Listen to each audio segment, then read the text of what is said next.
أعوذ بالله من الشيطان الرجيم بسم الله الرحمن الرحیم. دا یعنی مد اصلی کے بعد حمزہ اسی کلمے یعنی اسی لفظ میں آ جائے تو اسے مد کھینچنے کو کہتے ہیں، اور مدات اس کی جمع ہے.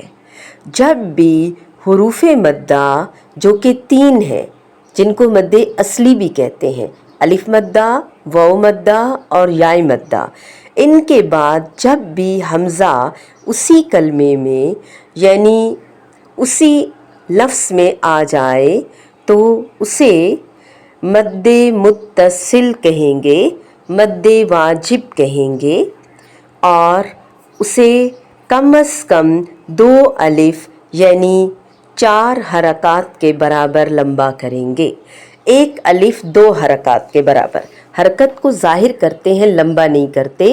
تو 2 الف 4 حرکات یا 1 الف 2 حرکات یہ ہے کہ جیسے جیم زبر جا، جیم زبر جا، جا جا، ٹھیک ہے، جا با. تو جب 2 الف ہوگا اور 4 حرکات ہوں گی تو یہ ہم لمبا کریں گے. تو دیکھیں گے کہ کیسے.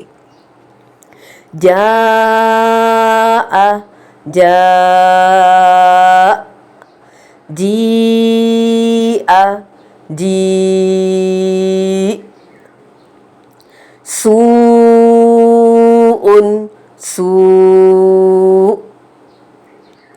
اولیاء اولیاء، قروء قروء، خطیئة خطیئة، اولئک اولئک، یشاء یشاء. اب ان الف کی اور حرکات کی مقدار کتنی اور کیسے ناپ تول ہوگا؟ آپ مٹھی بند کریں اور مٹھی کی ایک ایک انگلی کھولتے جائیں تو ایک انگلی کھولنے میں جتنا ٹائم لگے گا وہ 1 الف ہوگا. اسی طرح آپ ہارٹ بیٹس یا سیکنڈز کا بھی حساب رکھ سکتے ہیں، اندازہ رکھ سکتے ہیں، اور کوئی کمی بیشی ہو جائے تھوڑی بہت تو اس سے کوئی فرق نہیں پڑتا. بس یہ ہے کہ لمبا کرنا ہے، کھینچنا ہے. آپ قراء کو سنیں گے تلاوت کرتے ہوئے تو آپ کو اندازہ ہو جائے گا. پھر اسی طرح اگلی مد ہے مد نمبر 2، قاعدہ نمبر 2، مد کا قاعدہ نمبر 2. حروف مدہ کے بعد اگر حمزہ دوسرے کلمے کے شروع میں آ جائے، یعنی پہلا لفظ ہے جس میں الف مدہ ہے اور دوسرا لفظ ہے جس کا پہلا حرف حمزہ ہے، چاہے وہ حمزہ کی شکل میں ہے یا الف کی شکل میں ہے. سمجھ آ رہی ہے بات؟ تو یہاں پر مد کا دوسرا قاعدہ ہوگا جسے مد جائز بھی کہتے ہیں اور مد منفصل بھی کہتے ہیں. وصل جوڑنے کو کہتے ہیں، یعنی دونوں جڑے ہوئے ہیں، ایک ہی کلمے میں ہیں. کون دونوں؟ الف مدہ، حروف مدہ، چاہے وہ الف مدہ ہے، واو مدہ ہے یا یائے مدہ ہے. اس کے بعد حمزہ اسی کلمے یعنی اسی لفظ میں ہے، جڑے ہوئے ہیں.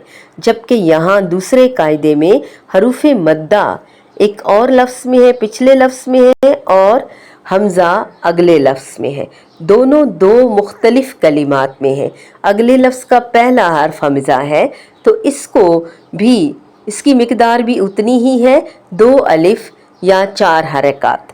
یعنی ان کے بارے میں جو ہم نے پہلی مد پڑھی، مد جائز، مد واجب، دوسری مد جائز ہے اور پہلی واجب ہے یا مد متصل ہے، اس کو لازمی لمبا کرنا ہے. جبکہ دوسری مد جو ہے مد، اس کو ہم کہیں گے مد منفصل یا مد جائز. اس کو اختیار ہے، لمبی کر بھی سکتے ہیں اور نہیں بھی کر سکتے، دونوں طرح ٹھیک ہے. اب ہم اس کی مشق کرتے ہیں. ما اصاب، ما اصاب، ما أصاب قالوا أتجعل قالوا أتجعل. آپ نے یہ بھی نوٹ کیا کہ جب ہم نے الگ الگ پڑھا تو صرف حروف مدہ یعنی ایک الف کے برابر لمبا کیا، اور جب ملا کے پڑھا تو پھر مد کو زیادہ لمبا کیا. کیونکہ اکیلے اکیلے پڑھا تو صرف مد اصلی پڑھا، جب ملایا تو وہ سبب بن گیا، وہ وجہ لمبا کرنے کی، مد کو کھینچنے کی وجہ اگلے لفظ کا پہلا حرف جو کہ حمزہ ہے. قالوا أتجعل قالوا أتجعل بني آدم بني آدم بني آدم ما أمر ما أمر ما أمر إلى أجل إلى أجل إلى أجل إلى أجل به إيمانكم به إيمانكم كلمته ألقاها كلمته ألقاها. مد کے تیسرے قاعدے کی طرف آتے ہیں.